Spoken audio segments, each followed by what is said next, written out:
મારો દીકરો અત્યારે મારી આટલી મૂર્તિ છે ને, મૂર્તિ આવી મૂર્તિ મારી મેલડીની જોઈએ છે, કદાચ યુટ્યુબ પર ફોટામાં તમે જોઈએ છે કે સજાવટ મારો દીકરો મારી જાતે જ કરે. શું કાજલ લગાવો ને બધું બાર લગાવો, શણગાર બધો મારો દીકરો જાતે જ કરે. 4 કલાક બેહવાનું થાય, 5 કલાક બેહવાનું થાય. શિયાળામાં છે ને થોડું પાણી ઠંડુ પડ્યું ને, મેં માતાએ તરત કીધું, જોજે દીકરા હો, તું ઠંડુ પાણી ના રાખતો, ઠંડી બહુ છે.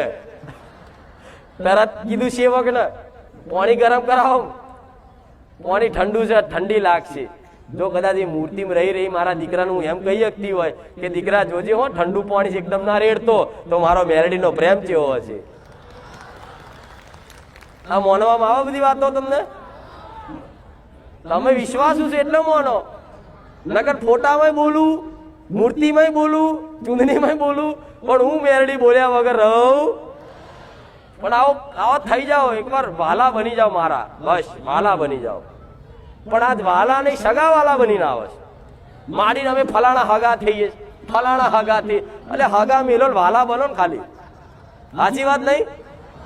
અહીં ઓળખાણ કોઈ નહીં, ઓળખાણ થી આવી જશો તો તે મોટા ફેરા થશે, એ કશું મળશે નહીં. સાચી વાત નહીં?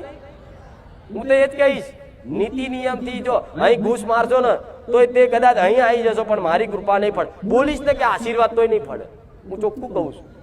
મારી કૃપા જોતી હોય ને તો તમારું માન સન્માન પદ બદ બધું બહાર મેલીને આવવાનું, અભિમાન બહાર મેલીને આવવાનું, નાત જાત બધું ગેટ ઉપર.